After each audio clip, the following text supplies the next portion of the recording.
kā redzat, šis ļoti plašais un nezinātniskais nosaukums šai lekcijai, tomēr aiz tā slēpsies kaut kas cits.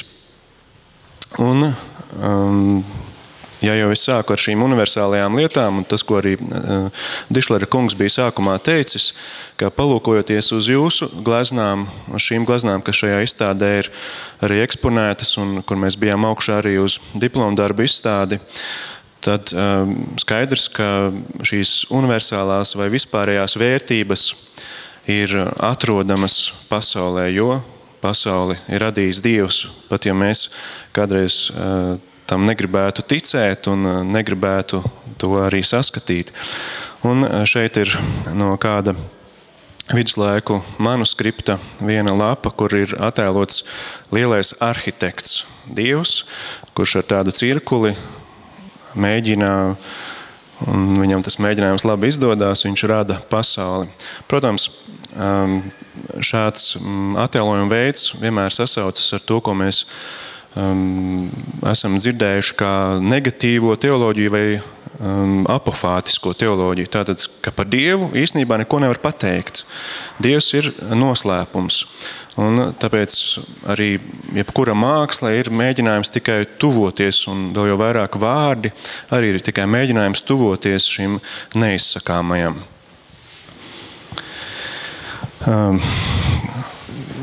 Iepriekšējais lektors arī runāja par Ēģipti, tad jūs redzat arī, ka mīts par pasaules radīšanu nav nekas jauns, un arī šajā judeo-kristīgajā kultūrā, pie kuras mēs dažkārt arī pieskaitam rietumu kultūru, kopā ar antīko grieķu un romiešu kultūru, redzam, ka paralēli radīšanas stāsti ir bijuši arī citās kultūrās, un īpaši arī senās Ēģiptes kultūrā. Un atrodam to pašu 13. gadsimta Viennas bībeles manuskriptu ar Dievu kā lielo arhitektu, un arī vēl kāds cits 15. gadsimta bībeles manuskripts, arī pasaules radīšana. Varbūt jūs arī uzreiz pamanat, ka šis radītājs nav tāds bārdains onkulis, kā mēs to varbūt redzam vēlākajā mākslā, bet viņam ir šis raksturīgais nimps vai aureols, un atšķirībā no parastajiem svētajiem viņam ir krusta veids. Šie te krusti, tas nozīmē tikai Jēzum Kristum var būt šāds nimps ikonu attēlojumā. Un tātad, kā trīsvienībā debesu Tēvs un Dēls un Svētais Gars nav atdalāmi, tad redzamais veidols arī radītājiem var būt tāds, kāds viņš izskatās, kā Jēzus Kristus, tad, kad mēs par viņu stāstam. Jā, vienkārši tur kādā gadsimtā bija zinātnieki izvirzīt to, ka tā zeme ir apaļa, jo šeit viņi ripina apaļu, kaut gan, man liekas, tas ir stipri pirms, ne? Kāds tur? Jā, tas ir kosmoloģijas tāds jautājums, un tas, ka varētu būt viņa plakana kā tāda pankūka, tas noteikti ir sen jau bijis arī, ka viņu uz vaļu muguras vai uz ziloņu muguras dažādās kosmoloģijās tas jau parādās. Bet es domāju, ka tur nav obligāta sfēra domāta. Kaut gan tas būtu interesanti to, jā, un tas būtu interesanti pētīt vēl dziļāk. Un, manuprāt, šīs konferences vai lekcijas uzdevums arī ir censties jums dot kādus, kaut kādas atslēgas, kaut kādus tādus virzienus, kuros iet tālāk, jo es jums neatbildēšu izsmeļoši un vairāk piedāvāju jums pašiem pētīt. Arī varbūt jūs daudzi no jums varbūt daudz labāk zina šīs tēmas nekā es, lai gan esmu jūsu priekšā. Un noteikti var skatīties gan internetā, dažādu muzeju mājaslapās ir ļoti labas reprodukcijas. Arī tas, ko es parasti studentiem saku, ko nevajag skatīties, vismaz nevajag atsauces likt tādas referātos uz Wikipēdiju. Vismaz tādi galvenie virzieni no šīm vietnēm mums tomēr ir atrodami. Un, protams, arī dažādi mākslas vēstures portāli un tās grāmatas, kas mums arvien labākas tagad Latvijā arī ir pieejamas, kaut vai Gombrichs, kurš par šo viduslaiku mākslu diezgan tā respektābli stāsta. Un, protams, daudzās grāmatas svešvalodās. Paldies par jautājumu saistībā ar šo sfēru vai disku, varbūt diskus, jā, tajā laikā. Šeit redzam vienu romānikas laika kapiteli. Tātad šī lekcija attiecas vairāk uz diviem stiliem, romāniku un gotiku, un arī datējums attiecas uz robežšķirtni starp antīko kultūru un viduslaikiem, un pēc tam noslēgumā varbūt jau ar agrīno renesansi, kā viduslaiku beigu tādu posmu. Un redzam, šeit ir koks un ir sieviete blakus, kura ir ieraudzījusi kokā kaut ko tādu, kas varētu būt labs un garšīgs. Arī daudzos citos mākslas žanros parādās šī senā tātad grēkā krišanas tematika pēc radīšanas, tad nākamais tāds chronoloģiski, kas noteikti mums un jums kā māksliniekiem arī būtu jāuztver kā šis universālais skatījums uz kādu senu harmonijas un līdzsvara vietu, no kuras mēs kaut kādā brīdī esam izdzīti. Un cilvēks arī dzimstot, nākot pasaulē, lielākā daļa no mums to neatceras, bet mēs esam pametuši mātes klēpi un esam zaudējuši kaut kādu to pirmo tādu svētlaimi un vēlamies tur atgriezties. Mans profils vairāk ir arī arhitektūra, un tad šie kupoli, tad, kad mēs ejam kupola ēkā un skatāmies uz augšu, mēs jūtam, ka tas ir kaut kas tāds, kur mēs varam atrast harmoniju. Un tas ir arī tāds norādījums uz mātes klēpi, kurā mēs esam labi jutušies.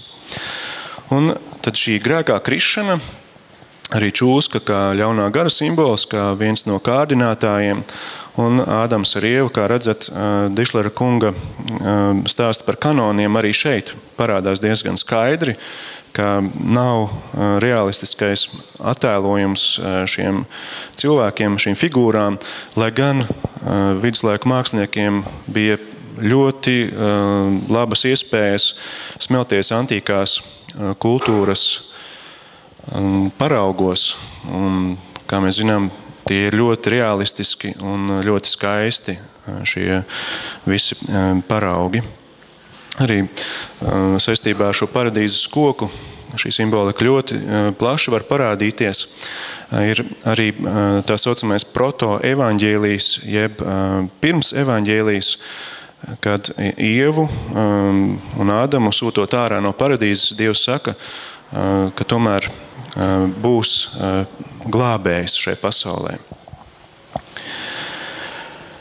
Nesen kinoteātros rādīja filmu Noas, un šeit ir viena freska arī no romānikas laikmeta, Sansavēna baznīcas griestu freska, kur mākslinieks ir stādies savā veidā, stādies priekšā, kāds varēja izskatīties šis Noasa šķirsts, ko vecajā derībā apraksta vairākās lapusēs, un arī filmas autori noteikti ir smalki pētījuši, cik lielam viņam jābūt, lai kaut kādu noteiktu dzīvnieku sugu skaitu tas uzņemtu. Un redzam, ka šeit mākslinieks nav mēģinājis šo sugu skaitu kaut kā realistiski attēlot, ka tas noteikti ir tāds kuģītis, kur ir savākti gan dzīvnieki, arī varam just, ka viņš ir mēģinājis parādīt, ka ir pāriem viņi, un arī ģimene, Noasa ģimene, kas ir augšā. Un kā filmā tur parādījās arī viens nevēlams viesis, tas laikam šeit arī nav paredzēts. Un šeit arī mākslinieks ir parādījis tos cilvēkus, kuri noslīgs šajos grēku plūdos. Un arī šis balodis, vai varbūt teikt vienkārši putns, bet varētu būt viens no simboliem, kā Noas palaiž balodi, lai viņš aizlido paskatīties, vai nav kaut kur jau sausa zeme.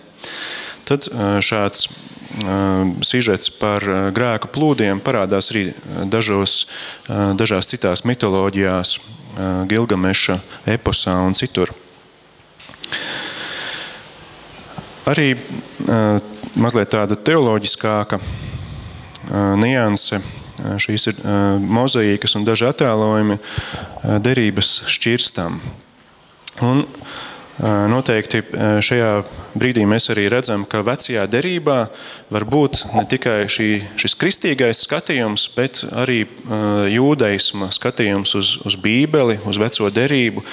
Un gan derības šķirsts, gan derības plātnes ir tas, ko īstenībā var stādīties priekšā tikai no svētiem rakstiem, jo paši šie paraugi vairs nav saglabājušies.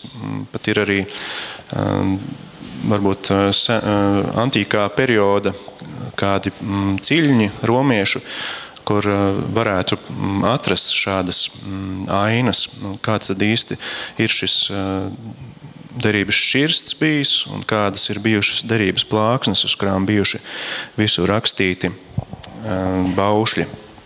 Tad vēl no vecās derības Abrahams un Melhizedeks, kuri attēloti viduslaikiem raksturīgā apģērbā, Abrahams kā bruņinieks un Melhizedeks kā mūžīgais priesteris, arī tādā jau romiešu liturģijai raksturīgā apģērbā, ornatā, un arī altāris ar tādu baldahīnu, kas diez vai varētu būt raksturīgs vecās derības kultūrai.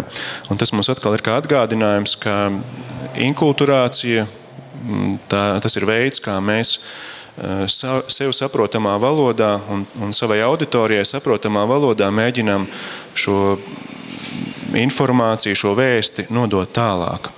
Tad, kā Dišler kungs teica, ka šeit visas gleznas ir latviskas, tad arī jūs mēģināt atcerēties šos paraugus no Rozentāla svētgleznām. Pagājušajā sestdien iznāca būt Dundagas Luterāņu baznīcā, un tur ir tāda akcija, ka viņi grib izveidot to grīdas segumu, un līdz ar to šī baznīca ir vaļā. Ja jūs kādreiz tur braucat, noteikti apskatieties Rozentāla gleznu augšām celšanās, kas ir raksturīga ar šo latvisko vidi. Jēzus ir kā latvietis un Marija Magdalēna ir kā latviete. Viņi uzreiz ir šādā arī aspektā uztverami. Jēkaba sapnis ir sienas freska, sienas gleznojums Kaldonas baznīcā Lielbritānijā. Un redzam vienu no tādiem īpatnējiem ikonogrāfiskiem paņēmieniem, ka vienā tātad laukumā ir attēloti gan viss tā kā komiksā dažādi momenti no kaut kādas vienas vēstures. Un tie var būt arī šie dažādie skatu punkti, kā Dišlera kungs to pieminēja par ikonām. Un pieminēju arī par to, ka ne tikai kristieši lasa veco derību, bet tā ir arī jūdaisma galvenā svēto rakstu grāmata. Un šeit redzam Samsonu kādā no jūdu aškenāzī manuskriptiem no Spānijas, jau dižgotikas laika manuskripts, kā Samsons pārplēš lauvu, un kas mums noteikti atgādinātu lāčplēsi. Un ķēniņš Dāvids, mesijāniskais ķēniņš, kurš atgādina arī Kristu. Kristus ir tas, kurš īsteno ķēniņa Dāvida tādas idejas, ja tā var teikt, un arī redzam ebreju burtus viņu manuskriptā, kur rakstīts ir no kreisās puses, no labākas puses uz kreiso. Un vēl viens, ja tā var teikt, pēdējās inkulturācijas piemērs vai paraugs. Šī glezna vai manuskripts saucās Jeruzālemes tempļa celtniecība. Šeit arī ir ķēniņš Sālamans, kurš būvē šo Jeruzālemes templi, un kas mums uzreiz uzkrīt, ka tā ir gotika, absolūts anahronisms, kas Jeruzālēmē varēja parādīties tikai reizē ar krustnešiem un arī tikai viduslaikos.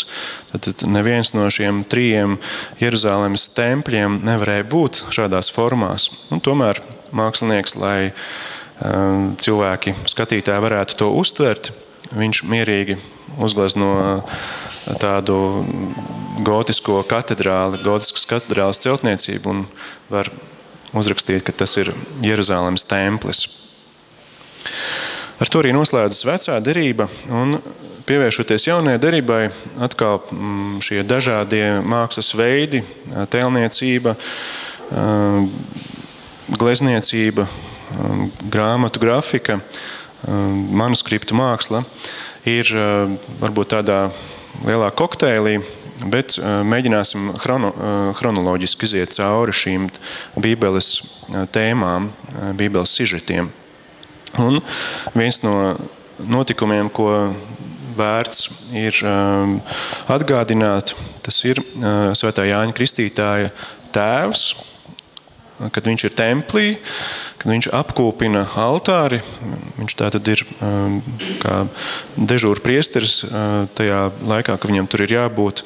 Un tā kā viņš nenotic šim eņģelim, ka ir gaidāms viņam ģimenes pieaugums, tad viņš paliek mēms līdz pat Jāņa Kristītāja dzimšanai. Un redzam arī šo apkūpināšanas trauku, jeb tribuli, kas lielā mērā varētu būt arī no viduslaiku liturģiskiem piederumiem. Un cita pasludināšana, ko tiešām vārdi tiešām nozīmē sauc par pasludināšanu, ir eņģeļa Gabriēla vēsts jaunavai Marijai. Redzam, eņģelis Gabriēls Amjēnas katedrāles vienā no sānu portāliem pat ir pacelts pirksts, kaut ko stāstot, un jaunava Marija arī uzmanīgi klausās, pat pacēlusi roku, un šie žesti atkal kaut ko noteiktu nozīmē, kādu interesi, kādu uzmanību, un arī kādu attieksmi, lai man notiek pēc tava vārda, lai man notiek tā, kā tu saki.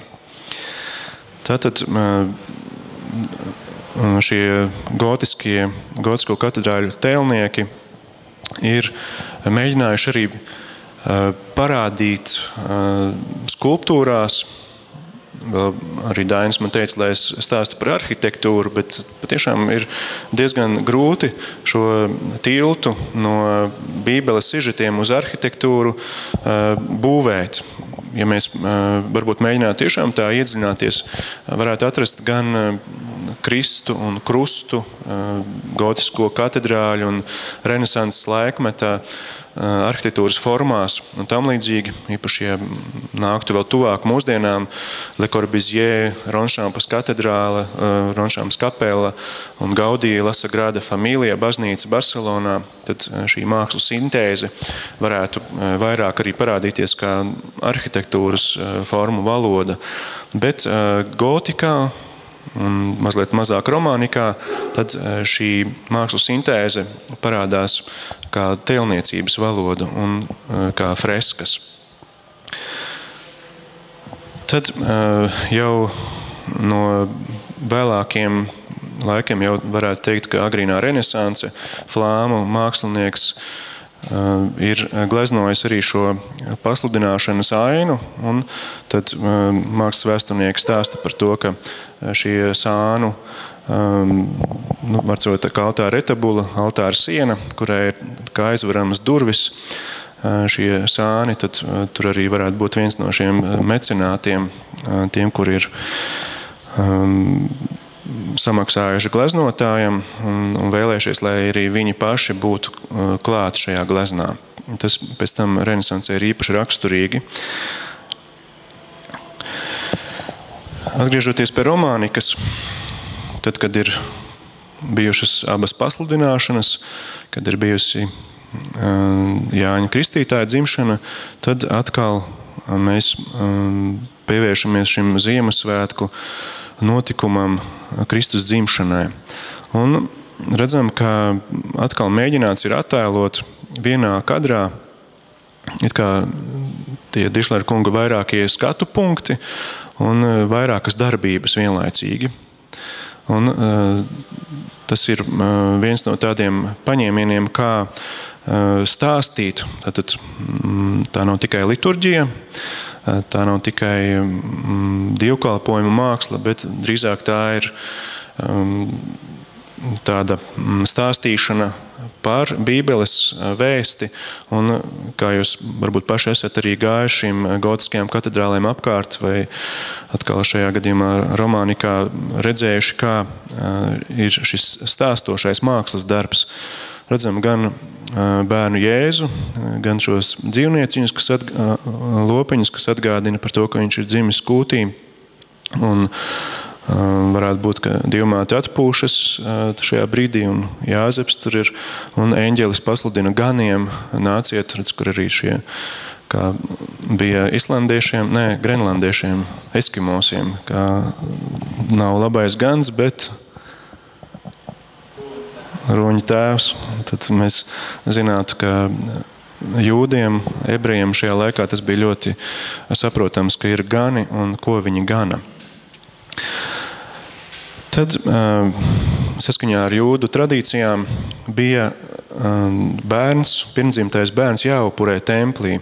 Un šeit redzam Jāzepu, kurš nes bērnu Jēzu uz templi priesterim, un šeit arī Dievmāte seko, arī mazliet tāds dīvains skatiens viņai ir, un priestera galva jau ir cietusi, arī vēstures laika zops ir sagrauzis, bet atkal ir objekts, par kuru stāstīt, kur vecmāmiņa var atvest savu mazbērnu vai veselu mazbērnu pulciņu un stāstīt par šiem notikumiem. Nu, protams, ka mēs varam stādīties priekšā arī daudz citādākus variantus, kā šī katehēze, jeb labās vēsts, tālāk nodošana risinās šādu mākslas darbu klātbūtnē.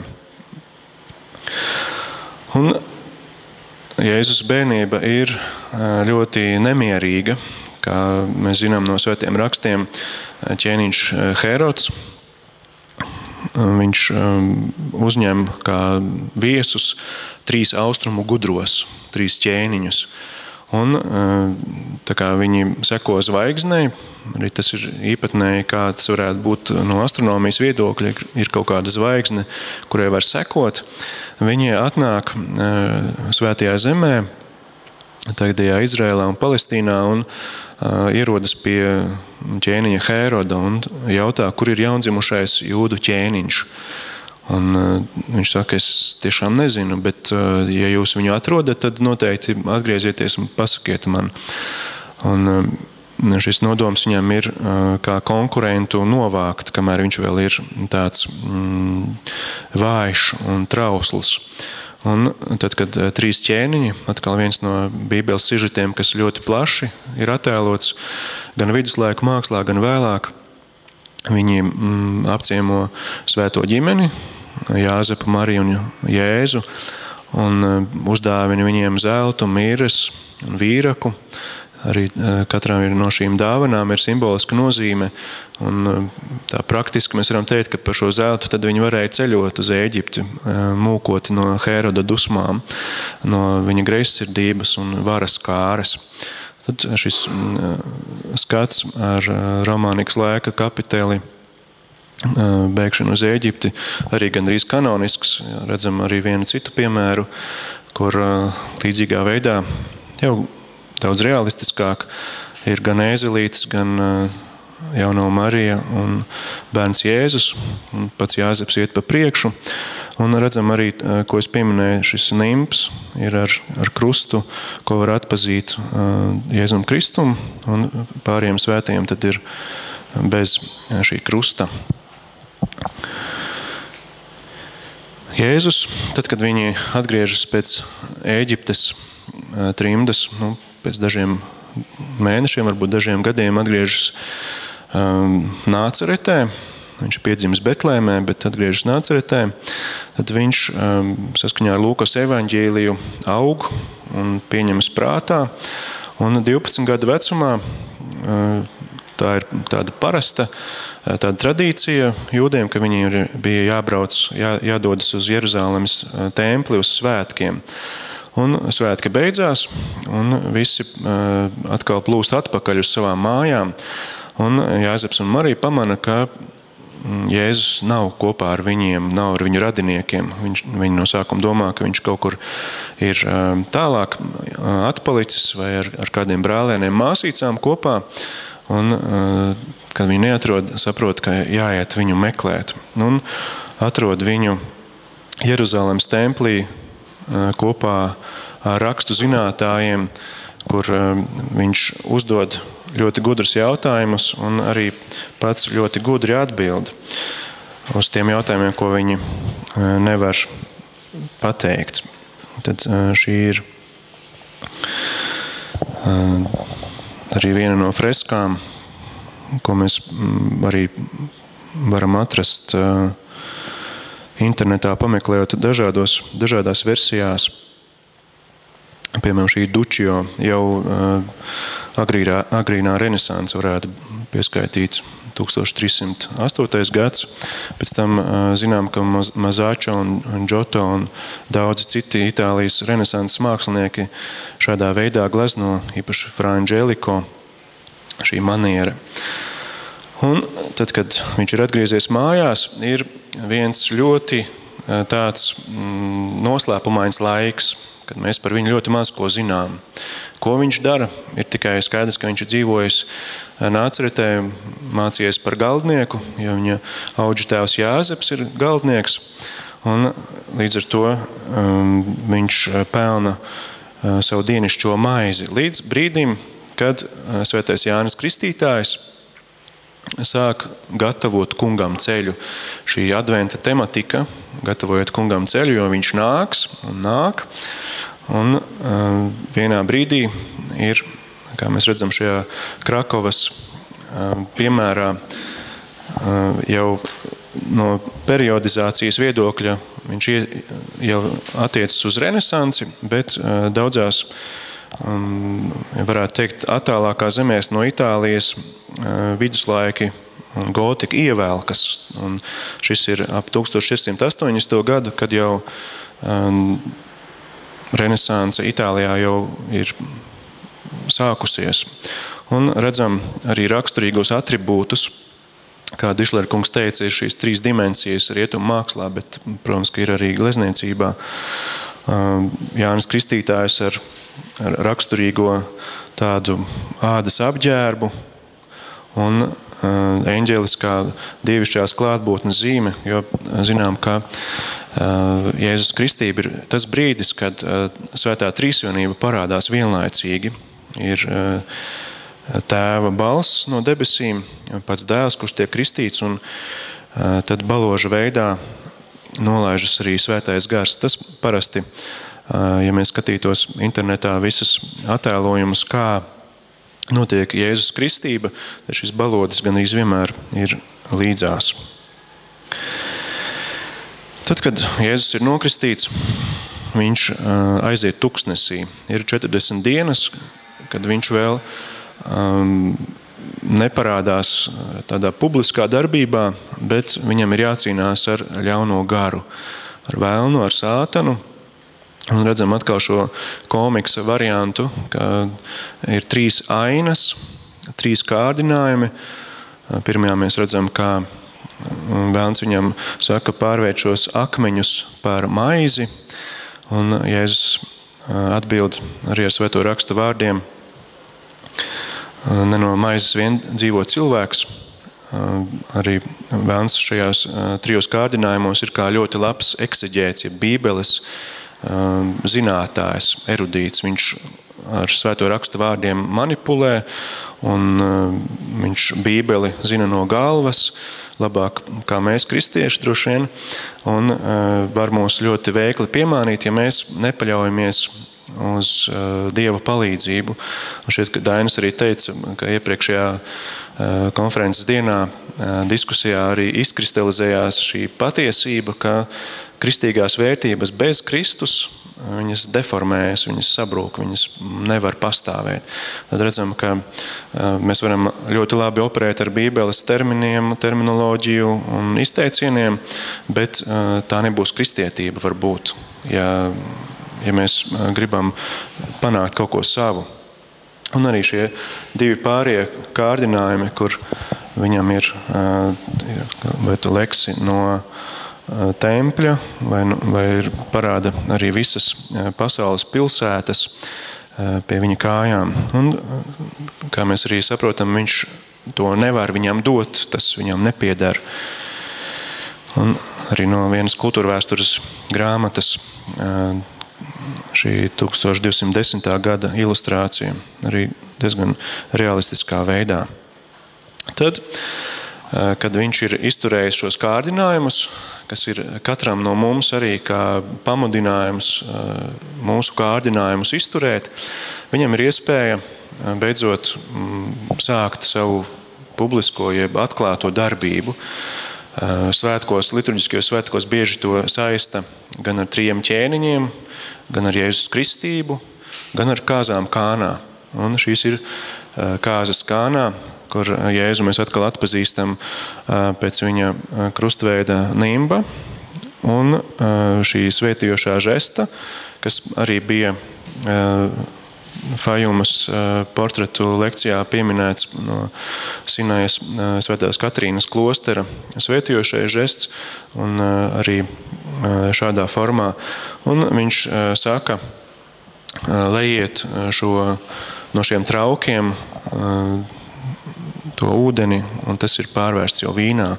Tātad viens no spāņu māksliniekiem San Juan de la Pena, Aragonā, tāds sens klosteris, kurš ir dibināts kādā 10. gadsimtā jau. Un tad šis sižets parādīsies dažādos veidos vēlāk. Dišlera kungs pieminēja Svētā Jāņa baznīcu Rīgā, un atceros arī kādā ekskursijā, tad, kad viņš tur kalpoja, viņš rādīja apustuļu galeriju, kas ir balkona tajā balustrādē Margās. Un šeit gotikas periodā apustuļi parasti parādās ieejas portālā. Viņi ir ļoti vertikālās proporcijās, bet parasti viņus var arī atpazīt. Viņiem ir katram kaut kāda zīme, ar kuru viņi ir tikai viņi un neviens cits. Noteikti, ka Pēteri mēs atrodam pēc atslēgas, un Pāvilu var ar zobu un ieraudzīt. Šis varētu būt Andrejs ar to Andreja krustu. Tad šis ir no Daksas katedrāles Francijā. Jēzus savā atklātajā darbībā arī dara brīnumus. Viņš sludina, un to arī ar zīmēm parāda. Šeit ir kāds franku 9. gadsimta ziloņkaula grebums. Ir skaidri parādīts, ka cilvēku ir daudz. Mums uzreiz rodas tas iespējas, lai gan mēs viņus varētu arī visus izskaitīt, cik viņi šeit ir. Un viņi ēda maizi un zivis. Un šeit arī tie slavenie grozi, kuros pēc tam atlikumi tiek savākti. Skaidrs, ka šeit mākslinieks ir parādījis šo teoloģisko tādu dziļumu. Šeit redzam Jēzu ar paceltām rokām. Tad, kad priesteris vai mācītājs svēta tautu, ir gandrīz identisks žests, svētījošais žests, paceļot rokas. Un redzam arī šajās sejās pat it kā tāds naivisms zināms, bet jāņem vērā, ka tas ir dimensijās ļoti neliels. Tad ziloņkaula darbs, grebums, tad šīs sejas izteiksmes ir ārkārtīgi grūti attēlot tik smalki. Un visur ir tāds zināms pārsteigums, neizpratne un reizē sajūsma, kā tas var būt, ka mēs tad tiekam pabaroti ar dažām maizēm un zivīm.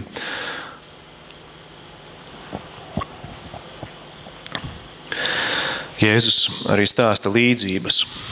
Šeit Magdeburgas domā redzam līdzību par jaunavām, gudrajām un negudrajām, vai prātīgajām un neprātīgajām. Un kā jums šķiet, kuras ir prātīgās un kuras ir neprātīgās?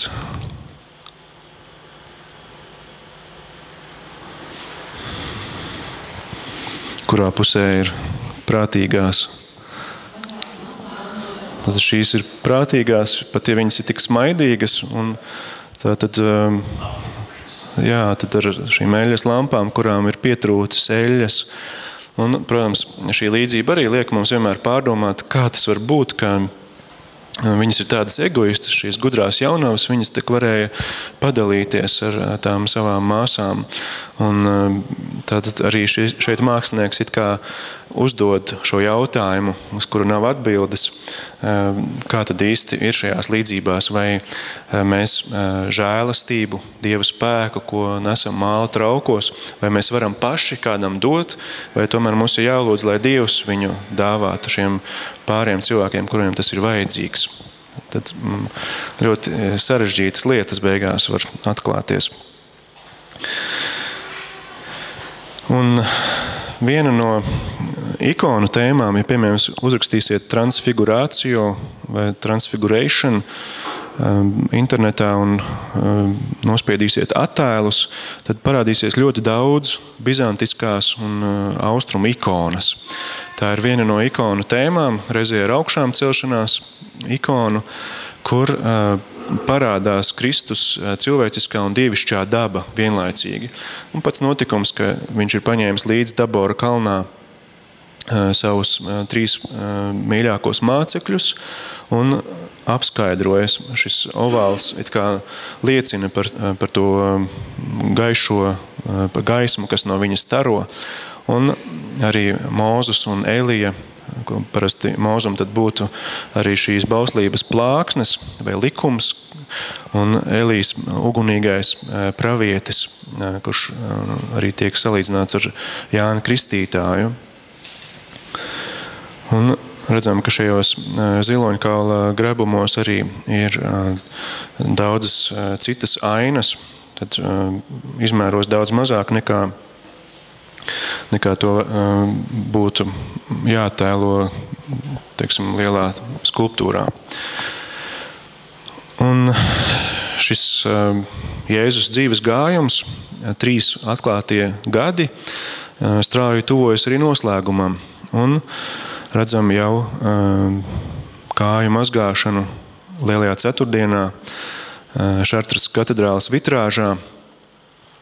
Un redzam, ka tas ir tāds ļoti pazemīgs žests, pazemīga darbība, jo ebrejiem, jūdiem to drīkstēja darīt tikai vergs. Un pat vergam vai kalpam bieži vien to arī neuzticēja, ka tas ir ļoti pazemojoši tiem ciemiņiem mazgāt kājas. Un Jēzus parādot, cik viņš no savas dievišķības, no tiem augstumiem, kur viņš ir bijis, nonākot pie mums lejā uz pasauli, iemiesojoties, viņš arī ar šo kāju mazgāšanu parāda, cik ļoti viņš mūs mīl.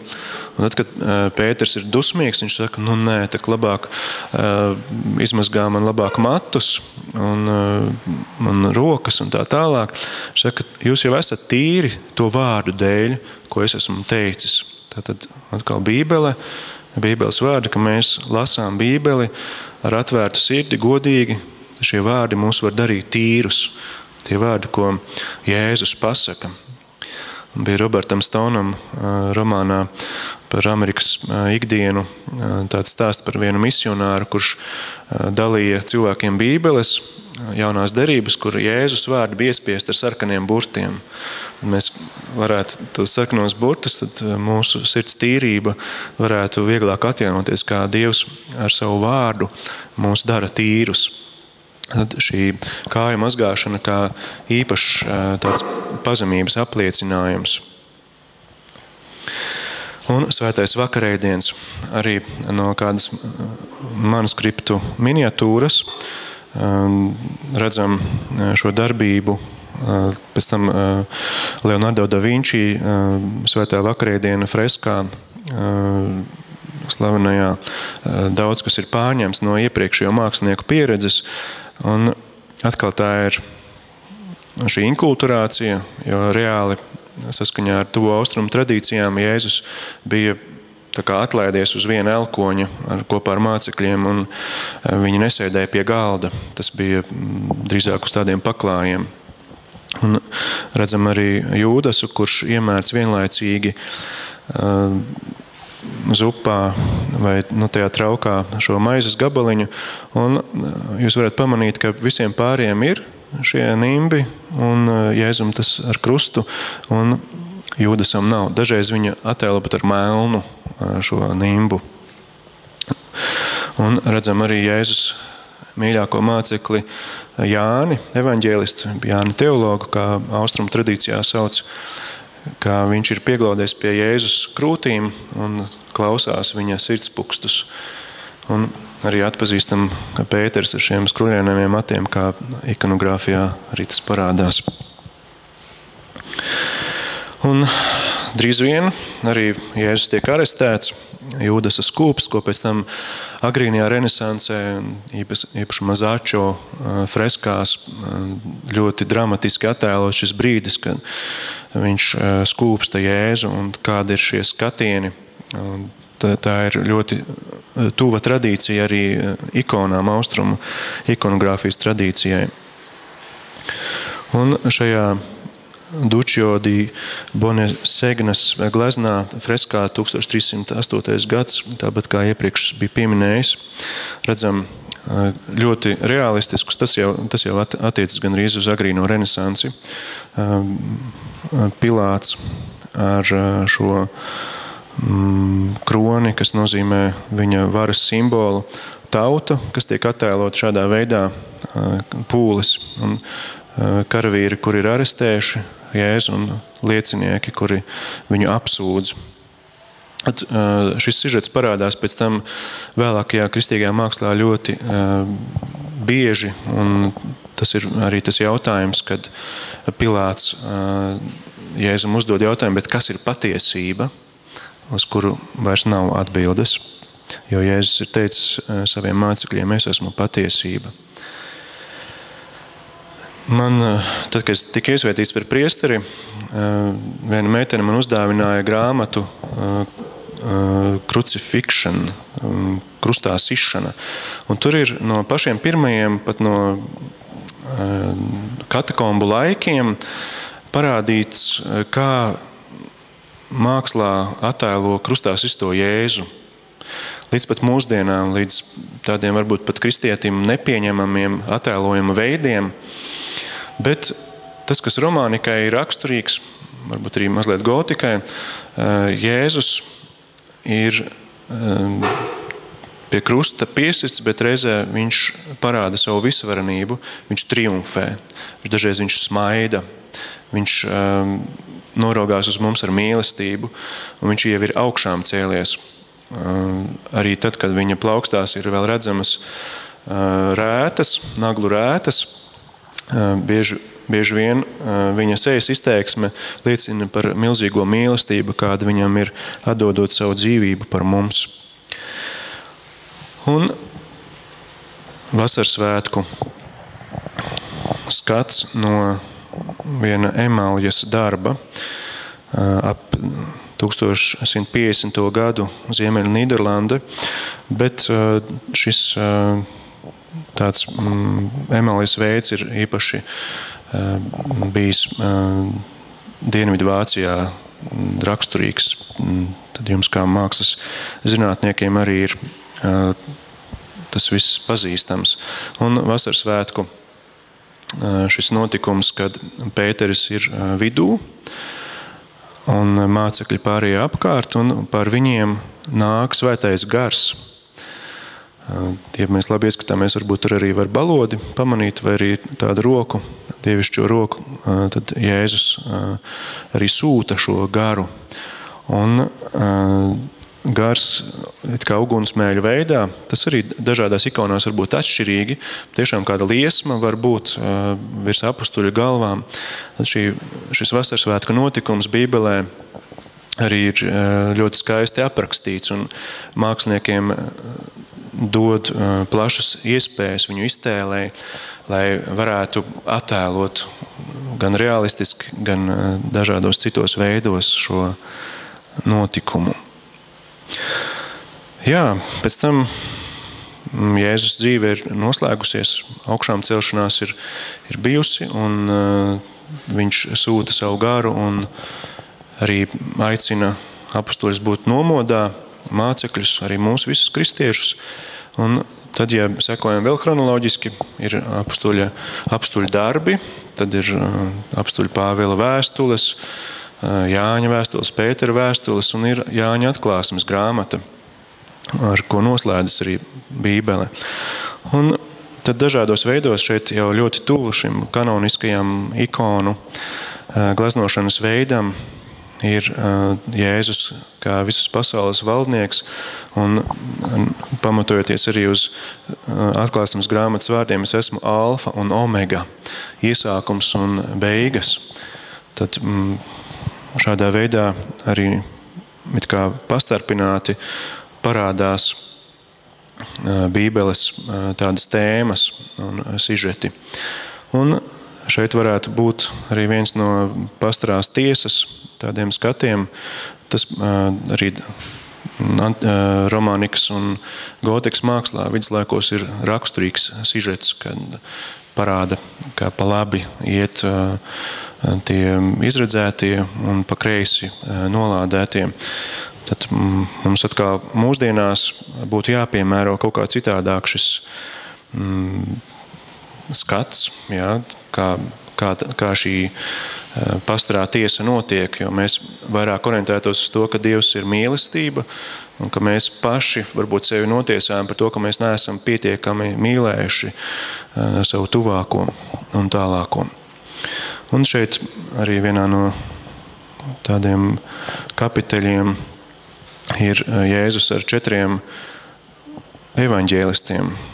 Tas, lai mums arī paliek kā noslēgumā šis atgādinājums, ka pat labā vēsts, šie kanoniskie 4 evaņģēliji, Marks, Matejs, Lūkas un Jānis, ir 4 dažādi skatījumi uz Jēzus dzīvi, ka mēs nekad nevaram uzskatīt, ka mans skatījums ir pareizs.